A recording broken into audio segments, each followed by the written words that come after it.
देवभूमि में आप सभी का स्वागत। देहरादून से खबर है कि द्वाराहाट से विधायक महेश नेगी के खिलाफ विवाहित महिला ने शिकायत दर्ज कराई है। अल्मोड़ा जिले की द्वाराहाट सीट से बीजेपी विधायक है महेश नेगी। देहरादून डीआईजी एसएसपी कार्यालय में दिया है शिकायती पत्र। विधायक महेश नेगी पर यौन शोषण, दुष्कर्म समेत लगाए कई गंभीर आरोप। युवती ने वर्ष 2016 से बताए बीजेपी विधायक के साथ अपने संबंध। दिल्ली, हिमाचल, नैनीताल, मसूरी, देहरादून समेत कई जगह के होटल में दुष्कर्म का आरोप है। महिला अपने वीडियो में भी कह चुकी है कि विधायक का और उसकी बेटी का डीएनए जांच कराया जाए। इससे पहले विधायक की पत्नी ने इस महिला के खिलाफ ब्लैकमेलिंग का भी मुकदमा दर्ज कराया था। महिला की शिकायत के बाद विधायक महेश नेगी की मुश्किलें बढ़ सकती हैं और लगातार बढ़ती नजर आ रही है।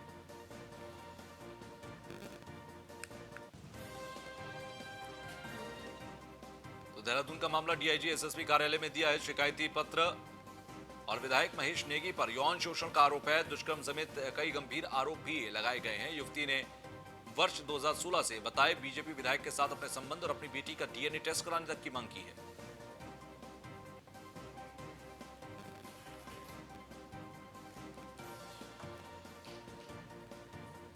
रेजिडेंट एडिटर फहीम तना हमारे साथ जुड़ गए हैं। फहीम, ये बेहद गंभीर आरोप महेश नेगी पे लगे हैं। बिल्कुल, देखिए तुषार, ये बेहद गंभीर आरोप है। एक तरीके से कहें तो कहीं ना कहीं जवाबदेही में घिसे नजर आ रहे हैं विधायक महेश नेगी। और विधायक के ऊपर इस तरीके का आरोप लगना ये कोई आसान बात नहीं है, बड़ी बात है। जब 2 दिन पहले जब विधायक की पत्नी ने मुकदमा दर्ज कराया था इस महिला और इसके परिवार के खिलाफ ब्लैकमेलिंग का और 5 करोड़ रुपए मांगने का, तब सवाल खड़े हुए थे कि आखिरकार ऐसा क्या कारण है। और कुछ घंटों बाद ही कारण सामने एक तरीके से निकल करके आया कि जो महिला ने, आरोपी महिला ने वीडियो जारी करके कहा था तुषार, महेश नेगी पर आरोप लगाए थे, अपने संबंधों की बात कही थी और यहाँ तक कहा था कि उसकी बेटी का डीएनए टेस्ट करा लिया जाए और उसके पति से उसका नहीं मिलता है, वो शादीशुदा महिला है। ये तमाम बात होने के बाद जब अब ये रिपोर्ट दर्ज कराने के लिए शिकायत की है सीधे तौर पर पुलिस से उस महिला ने, तो ये कहीं ना कहीं अपने आप में सवाल खड़े करता है कि क्या ये कोई सेक्स स्कैंडल है, अवैध संबंधों का स्कैंडल है या फिर ब्लैकमेलिंग उसमें किस हद तक है। तमाम सवाल इसमें जुड़ रहे हैं। बहरहाल ये एक सीधे तौर पर आरोप है, सीधे तौर पर सवाल खड़ा होता है। हालांकि हमने कोशिश की कि विधायक का पक्ष किस तरीके से आए, लेकिन अभी तक विधायक की तरफ से कोई पक्ष इस मामले में सामने नहीं आया है। बहरहाल पुलिस का कहना यह है कि इस मामले में जांच की जा रही है, क्योंकि एक तरफ विधायक की पत्नी ने मुकदमा दर्ज करा रखा है, दूसरी तरफ आरोपी महिला की शिकायत भी पुलिस पर पहुंची है। तो बहरहाल अभी पुलिस का सिर्फ इतना कहना है कि सारे पहलुओं का इन्वेस्टिगेशन हो रही है, उसके बाद जो कुछ निकल के आएगा उसके हिसाब से उसमें कार्रवाई की जाएगी। फिलहाल इसमें राजनीतिक गलियारे में इस बात को लेकर के, पूरे घटनाक्रम को लेकर के काफी चर्चाएं हैं, काफी माहौल गरमाया हुआ है। जी तुषार। बिल्कुल, और साथ ही साथ देखा जाए महेश नेगी के ऊपर एक गंभीर आरोप लगने के बाद उनका कोई भी जवाब ना आना भी कई गंभीर सवाल खड़े करता है। ठीक है फहीम, बहुत बहुत शुक्रिया हमसे जुड़ने के लिए और बातचीत करने के लिए।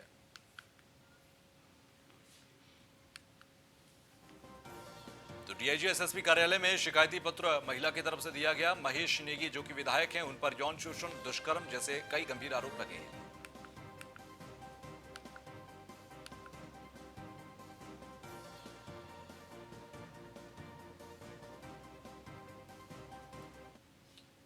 तो वहीं देर रात से रुक रुक कर हो रही है बारिश और उसकी वजह से सुसवा नदी में तेज पानी आने से राजाजी राष्ट्रीय पार्क के किनारे बसे गांव बड़कली, केमरी, त्यागी गार्डन और पानी की तेज बहाव की वजह से पक्के पुस्ते, बिजली पोल और गांव का मुख्य मार्ग भी पानी में तेज बहाव में बह गया है। आपको बता दें, इसी के साथ ग्रामीणों की भूमि में भी भारी कटान देखने को मिल रहा है। जब पानी का बहाव कम हुआ तो देखा गया कि ग्रामीणों की काफी जमीन भूमि कटाव हो चुका है वहां पर। तो सीएम के ओएसडी ने निरीक्षण भी किया है।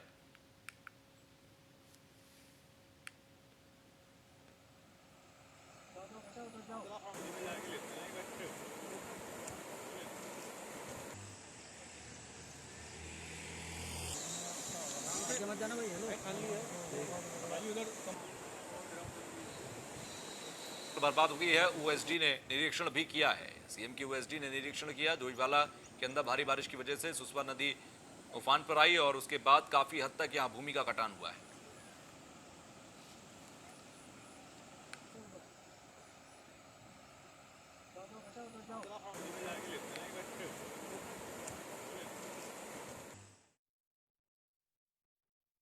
काफ़ी नुकसान इस क्षेत्र में हुआ है और उसी को देखते हुए हमने अधिकारी को दिशा निर्देश दिए थे कि आप तत्काल मौके पर पहुंचिए और मैं स्वयं भी यहाँ पर पहुंचा हूँ। और आपने देखा होगा कि एसडीएम और विभागों के अधिकारी यहाँ पर मौजूद हैं और हमने दिशा निर्देश दिए हैं कि जो भी नुकसान क्षेत्र में हुआ है उसका तत्काल आंगन बनाकर डीएम को भेजें। और हमने डीएम से भी वार्ता की है कि जो भी माननीय मुख्यमंत्री जी की विधानसभा में जितना भी नुकसान हुआ उसका आंगन आएगा उसे तत्काल पास कराकर उसमें काम शुरू करवाया जाए। काफ़ी नुकसान इस क्षेत्र। महेंद्र सिंह हमारे संवाददाता हमारे साथ जुड़ गए हैं। महेंद्र, काफी नुकसान इन तस्वीरों में हम देख सकते हैं क्योंकि काफी हद तक यहाँ पर काफी जमीन है जो कि इस कटान की जद में आई है। स्थिति मौके पर अभी क्या है? देखिए, ये जो सुतवा नदी है ये दरअसल पहाड़ों पर अत्यधिक बारिश और जब होती है तो एकदम उफान पर आ जाती है और जिस तरह बारिश थमती है तो इसमें पानी एकदम कम आ जाता है। लेकिन जो पानी इसमें इतना तेजी से आता है कि जो भी इसके बहाव में जिधर भी रुक होता है उधर काफी नुकसान पहुंचा दिया जाता है। इसीलिए कल भी जब तेज बारिश हुई तो पानी का बहाव आबादी की तरफ आया, जिससे काफी भूमि कटाव हो गया, पक्के पोस्टर ढह गए, बिजली के पोल बह गए और जो ग्रामीणों का जो मुख्य मार्ग था वो तक बह गया।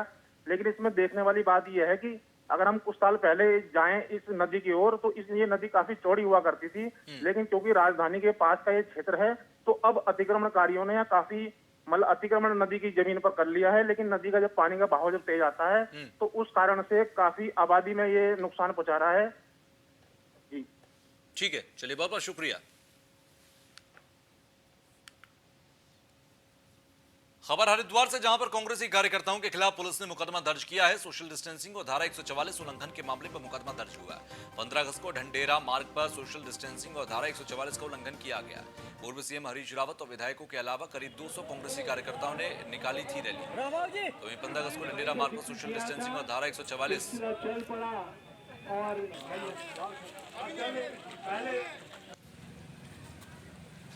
तो सोशल डिस्टेंसिंग और धारा 144 का उल्लंघन किया गया।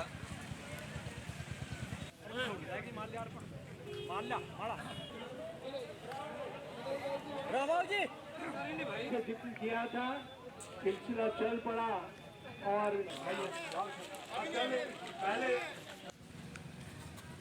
तो कांग्रेसी कार्यकर्ताओं के खिलाफ पुलिस ने कार्रवाई की और सोशल डिस्टेंसिंग धारा 144 उल्लंघन के मामले में मुकदमा दर्ज हुआ। हरिद्वार का मामला 15 अगस्त को ढंडेरा मार्ग पर सोशल डिस्टेंसिंग और धारा 144 का जमकर उल्लंघन किया गया था। पूर्व सीएम हरीश रावत और विधायकों के अलावा करीब 200 कांग्रेसी कार्यकर्ताओं ने ये रैली निकाली थी। चल पड़ा और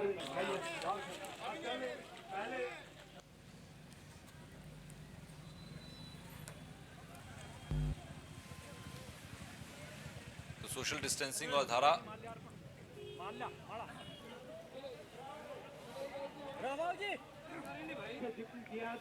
तो कांग्रेसी कार्यकर्ताओं के खिलाफ पुलिस ने मुकदमा दर्ज किया है। आपको बता दें कि कुल मिलाकर इस पूरे मामले में पूर्व सीएम हरीश रावत और कई कांग्रेसी कार्यकर्ता, लगभग 200 से ज्यादा कांग्रेस के कार्यकर्ता थे जिन्होंने ये रैली निकाली थी और सोशल डिस्टेंसिंग का धारा 144 का जमकर उल्लंघन किया था। कांग्रेस के प्रदेश अध्यक्ष हमारे साथ प्रीतम सिंह साहब जुड़ गए हैं। प्रीतम जी, बहुत बहुत स्वागत आपका न्यूज़ वन इंडिया में। जी धन्यवाद। प्रीतम जी, एक रैली निकाली गई पूर्व सीएम हरीश रावत के नेतृत्व में। देखिए, सरकार लगातार जन विरोधी निर्णय लेने का काम कर रही है और जिसके लिए कांग्रेस जो है सड़कों पर उतरने का काम कर रही है। और सर, मेरा सवाल लेकिन यहाँ पर यह है कि जब धारा 144 लगी हुई थी और सोशल डिस्टेंसिंग का हम सबको पालन करना होता है, ऐसे में 200 लोगों की रैली। या तो मुझे बोलने दीजिए, अदरवाइज मुझे बहुत ज्यादा शौक नहीं बोलने का। आप अगर आपको अपनी बात कहनी तो फिर मुझे काय कर लाइन पे। नहीं सर, आप बिल्कुल जवाब दीजिए, लेकिन मेरा जो सवाल है उस पर जवाब दीजिए, जो मुद्दा है। बोलने देंगे तो फिर कैसे चलेगा? नहीं, आपको सर पर्याप्त समय दिया गया है। सर, पर्याप्त समय। पर्याप्त समय कहाँ दे रहे हैं? मैं पर्याप्त समय दे रहा हूँ सर, लेकिन सवाल पर आ जाइए। अपनी बात शुरू करी, मैं उसमें 2 शब्द बोला, उसके बाद आपने शुरू कर दिया। सर, आप सरकार को कोसने लग गए ना। सरकार को कोसने के लिए तो नहीं जोड़ा था मैंने। दुनिया ऐसी परिस्थितियों में मुझे आप फोनों पे मत जुड़िए। ठीक है सर, बहुत बहुत शुक्रिया हमसे जुड़ने के लिए। तो यानी कि सवाल का जवाब नहीं देंगे, आपसे सवाल किया जाएगा, आप सरकार को कोसेंगे। अगर इस तरह से कोई कांग्रेस के नेता जुड़कर जवाब देने की सोच रखते हैं तो फिर ऐसे लोग फोन ही काटेंगे और ऐसे वॉकआउट ही करेंगे, क्योंकि सवालों का जवाब इनके पास होता नहीं है।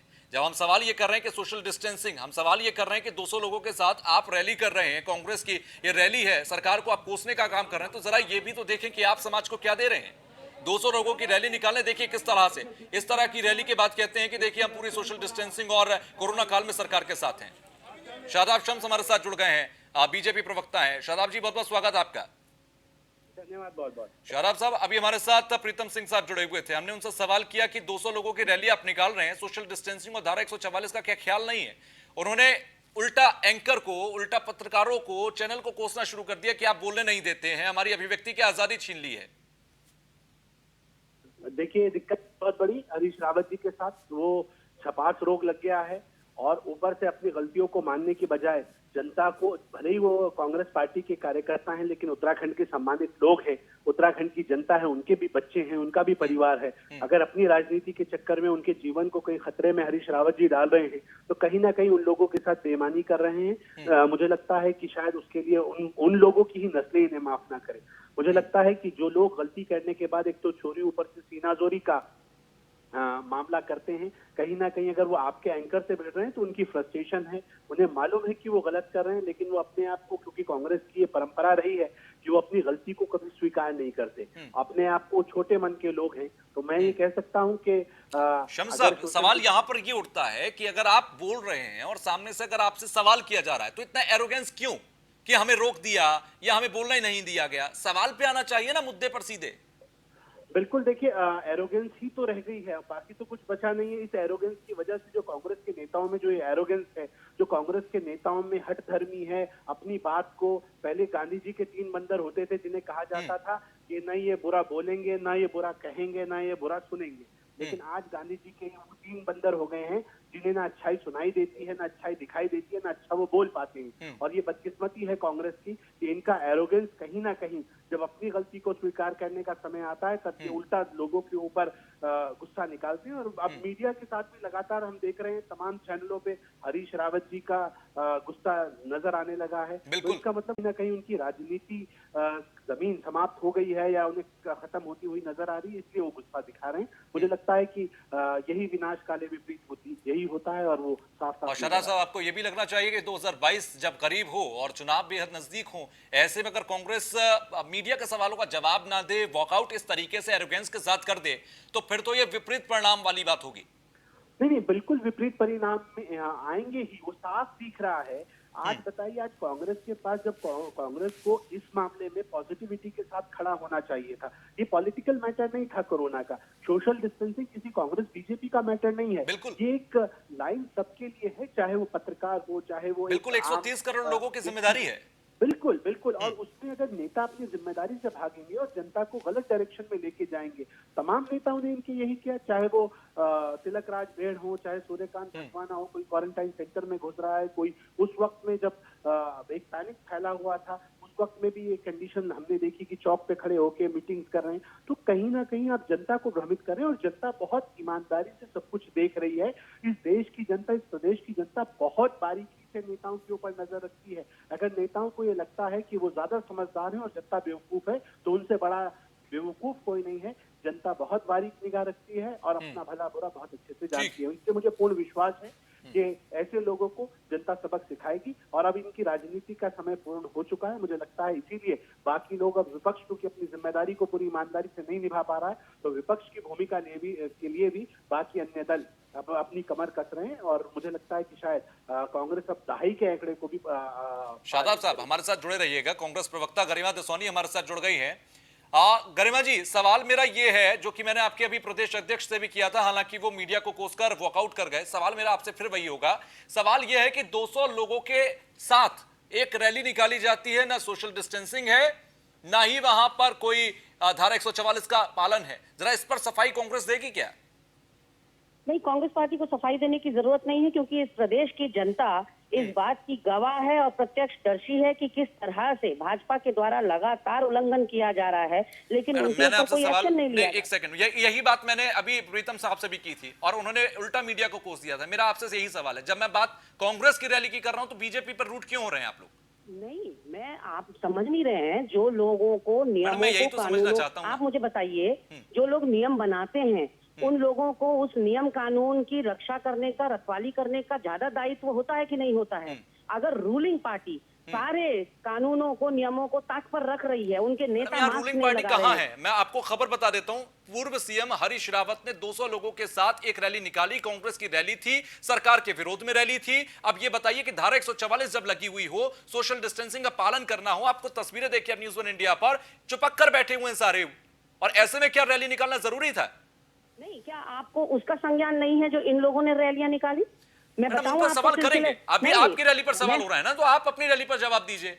आप मुझे अपने पर बताइए जवाब देंगे क्या- नहीं, दूसरे को आप कोसेंगे, मुझे- ये तो नहीं चलेगा ना। नहीं, प्लीज प्लीज, आपको ये बात समझनी पड़ेगी कि सारा ठीकरा या सारी जिम्मेदारी विपक्ष के ऊपर या जनता के ऊपर नहीं है कानून को और गरिमा रूल को जी, अगर follow दूसरा करने की। व्यक्ति गलत है तो मैं अपनी गलती को सही जायज नहीं ठहरा सकता। वो दूसरा व्यक्ति नहीं है, वो व्यक्ति है जो नियम कानून बना रहा है, उसको आप दूसरा व्यक्ति कैसे कह रहे हैं? रूलिंग पार्टी अगर को आप जो दूसरा नियम व्यक्ति कानून बोल रहे हैं। बना रहा है तोड़ा, तो आप भी तोड़ देंगे। ये आपको अधिकार किसने दे दिया?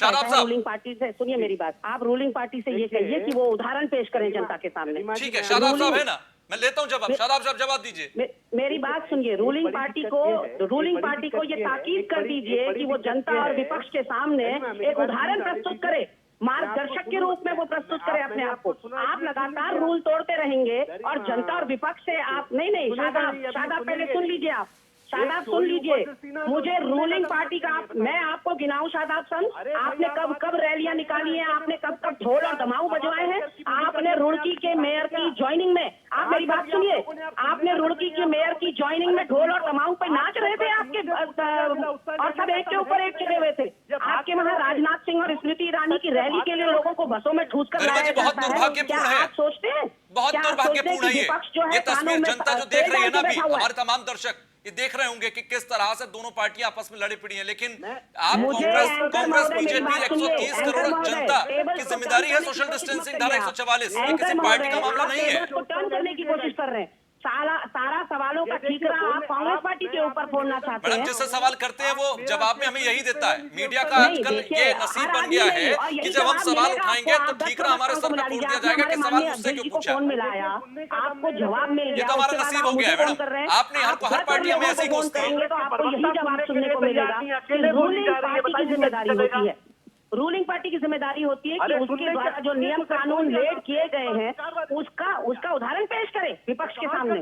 अगर ये लोग ना तोड़ रहे होते नियम कानून, मतलब गरिमा दसौनी जो है मास्क भी लगाएं, गरिमा दसौनी सारे नियमों का पालन करें, बेवकूफ अरे गरिमा जी, आप जुर्माना एक भी नई भरें। इबारत शुरू कर दीजिए, माफी मांगकर कह दीजिए हमने गलती की थी, माफी मांग रहे हैं शादाब साहब से, मैं फिर माफी मंगवा लूंगा। आप बोल दीजिए एक बार ना कि आपने गलती की। हम बिल्कुल गलती नहीं करी, हमने इन लोगों ने अपने ही द्वारा, आपने गुनाह मुझे किया, एंकर वो महोदय ठीक सुनिए, है। पहले आप मेरी बात आने दीजिए, या तो आप अपना ज्ञान कम बांटिए। मेरा एंकर ज्ञान महोदय, नहीं है अपना मैडम, ये ज्ञान कम सवाल बांटिए, है पहले और मेरा मुझे- काम है मुझे सवाल अपनी करना, मैं बात करूंगा। एक बार नहीं 10 बार मुझे सवाल अपनी करूंगा। बात गरिमा जी, तफसील से रखने दीजिए, पहले आप मुझे अपनी बात आप कहाँ रख रही हैं अपनी बात? शुरुआत से पिछले 5 मिनट से आप सरकार को कोस रही हैं। बात पे मेरी बात काटेंगे, ऐसे बात निकल कर नहीं आएगी। आप मुझे मैं आपको बात- 1 मिनट का बात समय दे रहा हूं, बताइए। रुकिए शादाब साहब, मैं आपको 1 मिनट का समय दे रहा हूं। सारे दर्शक इस वक्त आपको सुन रहे हैं। आप 1 मिनट में अपनी रैली पर बात करेंगे। आप मुझे बताइए, आप अपनी हमारे रैली पर बात उपाध्यक्ष- कीजिएगा, सरकार को मत कोसिएगा। 1 मिनट आपका शुरू हो रहा है अब। नहीं, सरकार को क्यों नहीं कोसेंगे? सरकार रूल बना रही है और खुद उस रूल पे नहीं चल रही है, तो विपक्ष से कैसे ये एक्सपेक्ट किया जाता है कि विपक्ष उनके रूल पे चलेगा? विपक्ष से इन्होंने कहा कि आप 30% अपना वेतन कटवाइए। हमारे 11 के 11 विधायक यहाँ 58,000 कटवा रहे हैं, लेकिन इनके प्रदेश अध्यक्ष 9,000 कटवा रहे हैं प्रति माह। तो आप मुझे बताइए, क्या बेवकूफ बनने का ठेका सारा विपक्ष ने ले रखा है? विपक्ष के लिए आप उदाहरण पेश करिए ना, इनसे कहिए सत्ताधारी दल से कि आप एक मॉडल रूलिंग पार्टी की तरह सामने आइए। क्यों जब अमित शाह को कोरोना होता है उनको रविशंकर प्रसाद देखने के लिए जाते हैं? क्यों जब प्रणब मुखर्जी को कोरोना होता है उनको राजनाथ सिंह देखने जाते हैं? और यहाँ हमारा नेता अगर कोरोना पेशेंट को देखने जाता है तो उसको 28 दिन के लिए क्वारंटीन कर दिया जाता है। आपके रुड़की के मेयर की ज्वाइनिंग में भाजपा के ढोल और दमाऊ बजे हैं इनके प्रदेश मुख्यालय में, एक के ऊपर एक लोग चढ़े हुए थे। यहाँ पर वर्चुअल रैली जो राजनाथ सिंह और स्मृति ईरानी की हुई, उसके लिए लोगों को बसों में ठूस कर भर कर उनको ले जाया गया। सब सोशल डिस्टेंसिंग। इनके भाजपा के अध्यक्ष बंशीधर भगत बिना मास्क के एक फिल्म के मुहूर्त के सेट पर जाते हैं। मेरा एक सवाल सुनिए, आप कह रहे हैं ना कि ये सब कुछ जो बीजेपी ने किया, सरकार ने किया, वो सब गलत है। आपकी नजर में अगर वो गलत है तो आपने किया तो वो भी गलत है। बात गलत और सही की है ही नहीं। बात क्यों ये नहीं है मैडम? कि पहले आपने जसोनी ऊपर जी, लागू क्यों नहीं है करिए। गलत और सही की बात? Don't preach। फिर क्यों हम ये चर्चा कर रहे हैं? पहले यहाँ फिर teaching क्यों हम और चर्चा preaching कर की रहे हैं? बात अगर है बात कि गलत और सही हमको की नहीं यहाँ है तो? लेक्चर, यहाँ हमको लेक्चर मत दीजिए। नहीं, मैं आपको लेक्चर नहीं दे रहा। मेरा आपसे मेरा कोई शौक भी नहीं है लेक्चर देने का। अगर कोई शौक होता तो मैं किसी कॉलेज में जाता, लेक्चरर बनता, या फिर मैं आपकी तरह राजनीति करता। मैं आपकी तरह राजनीति करता। मैं ये बैठ कर सवाल नहीं कर रहा होता। मैं मीडिया में पत्रकार बनने नहीं आया होता। कोरोना काल में मैं लेक्चर नहीं दे रहा हूँ, मैं सवाल कर रहा हूँ। मेरा काम है सवाल करना। मैं 10 बार सवाल करूंगा। हमारा काम विपक्ष का काम आवाज उठाना नहीं, मेरा जैसे आपका काम विपक्ष के खिलाफ आवाज उठाना है, आपका काम सरकार के खिलाफ आवाज उठाना है, तो मेरा काम आपसे सवाल करना है। मेरा काम आपसे सवाल करना है। नहीं तो बोल दीजिए कि मीडिया की आपको जरूरत नहीं, मीडिया के सवालों का जवाब देने की आपको जरूरत नहीं। बोल दीजिए एक बार। मैं नहीं करूंगा आपसे सवाल। आपको हमारी भूमिका पर सवाल उठाने की जरूरत नहीं मैं है। आपकी भूमिका पर सवाल नहीं उठा रहा। मैं आपकी उस हरकत पर सवाल उठा रहा हूं जो कि सीएम पूर्व सीएम हरीश रावत ने की। आप क्या चाहते हैं? ये कितना भी जुल्म कर लें, हम घरों में बैठ जाएं? ये महंगाई चरम पे कर दें, हम घरों में बैठ जाएं? हम आवाज ही ना उठाएं, ये चाहते हैं देश आप में लोग? और प्रदर्शन नहीं हो रहे क्या सोशल डिस्टेंसिंग के साथ? मैं आपको तस्वीरें कुछ देर में सेंड कर दूं, अरे आप देख लीजिएगा सोशल डिस्टेंसिंग के साथ कैसे किया जाता है। प्रदेश में तो सर्कस चल रही भाई, थोड़ा हमारे सीखिए, प्रदेश में सर्कस चल रही है सरकार के थोड़ा नाम संयम पर। सीखिए। हमें दूसरे प्रदेशों का मत बताइए, जो हमारे प्रदेश में जनता ये ने उदाहरण केंद्र की पेश सरकार से करेंगे लेकर उसी पर प्रदेश की जनता सरकार चलेगी, तक उसी आपको पर बहुत विपक्ष दूर कर चलेगा। दिया सत्ता से। थोड़ा सीख लीजिए।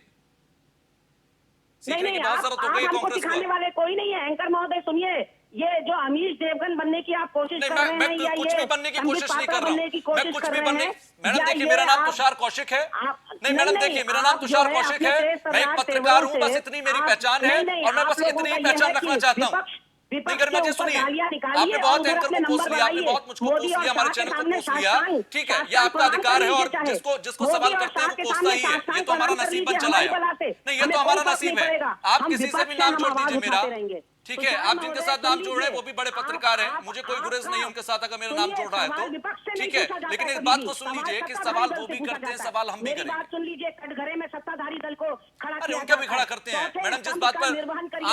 आप लगता है इससे चौथे पहले स्तंभ कभी की चर्चा में जिम्मेदारी जुड़ी का नहीं है निर्वहन कहीं? करिए। ये जो आप लोग नहीं, यूट्यूब आप लगता है करते कभी हैं ना, चर्चा में जुड़ी नहीं है, कांग्रेस के क्योंकि आपको ये नहीं पता कि चर्चा एक मुद्दे पर होती है, एक सवाल पर होती है। वो सबको दिखाई पड़ इधर रहा उधर नहीं भटका जाता, इधर उधर नहीं भटका जाता।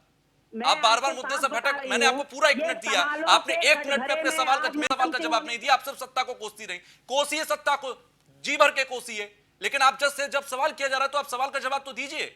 और जब मैं आपके सवाल कर रहा हूं, आपसे जवाब मांग रहा हूं, आप मुझे कोसने लग गए। तो क्या कांग्रेस का आजकल का कल्चर है कि सिर्फ कोसो और जनता से मौका मांगो, कोसो और मौका मांगो, बस इतना ही आता है कांग्रेस को? डिबेट को मोड़ने की कोशिश कर रहे हैं और लगातार अपने नंबर बढ़ाने की कोशिश कर रहे हैं। मैं मैडम कुछ नहीं बनाने की कोशिश कर रहा हूं। मुझे हंसी आ रही है आपकी इन बातों पर, मुझे बेहद हंसी आ रही है और हमारे दर्शक भी हंस रहे होंगे। कांग्रेस के अब बयान, कांग्रेस की अब हरकत सिर्फ हंसने लायक रह गई है। आप समझ रही है ना गरिमा जी? गरिमा जी समझ रही है ना ये कितनी गंभीर स्थिति हो गई है? आपके शीर्ष नेतृत्व से लेकर और प्रदेश के नेतृत्व तक सिर्फ आपकी बातों पर हंसी आ रही है और कुछ नहीं। मेरा सीधा सा सवाल था, आप सीधा सा जवाब दे सकती थी, लेकिन आपने इस बात को इतना लंबा खींच दिया। बीजेपी को कोसिए, चलिए आपका काम है, आप मीडिया को कोस रहे हैं, आप पत्रकारों को कोस रहे हैं, आप ये कह रहे हैं कि हम अपने लेक्चर दे रहे हैं। अगर लेक्चर देना होता तो मैं आपकी तरह प्रवक्ता बनता ना किसी राजनीतिक पार्टी का, मीडिया में सवाल करने क्यों आता? निर्वहन नहीं कर रहे हैं आप, उल्टा मुझे बता रहे हैं। मैं आपसे ही सवाल करूंगा। जब खबर आपसे जुड़ी हुई है, जब रैली तो निकाल कर नियम आपने तोड़े हैं, आप चाहते हैं कि सवाल मैं सत्ता से पूछूं। क्यों पूछूं मैं सत्ता से सवाल? वो सत्ता के सत्ता से जब आएगा ना मामला तो मैं पूछूंगा सवाल, और आपके सामने पूछूंगा, आपको जोड़कर पूछूंगा सवाल। यही शादाब साहब से मैं अभी सवाल पूछूंगा। सवाल पूछता है भाई, हमने तो कम से कम यही ट्रेंड देखा था। अब ये लोकतंत्र की परिभाषा और संविधान की परिभाषा आप लोग बदलने पे लगे हुए, तो हम कुछ नहीं कर सकते। मैडम मीठा मीठा गप और कड़वा कड़वा थू ये नहीं चल सकता। नहीं ये नहीं चल सकता। और बहुत बहुत शुक्रिया गरिमा जी आपका हमसे जुड़ने के लिए। शादाब साहब आपका भी बहुत बहुत शुक्रिया। तो देख लिया है आप सभी ने कि कांग्रेस की इबारत और जो पार्टी लाइन है वो क्या है कि पहले तो सवाल पूछा जाए तो दूसरों को कोसो, सवाल पर मत आओ। और अगर एंकर या कोई पत्रकार उस सवाल को पकड़कर बैठ जाए और जवाब मांगने लगे तो उसको कोसो और मौका मांगो। ये है आजकल के कांग्रेस का ट्रेंड।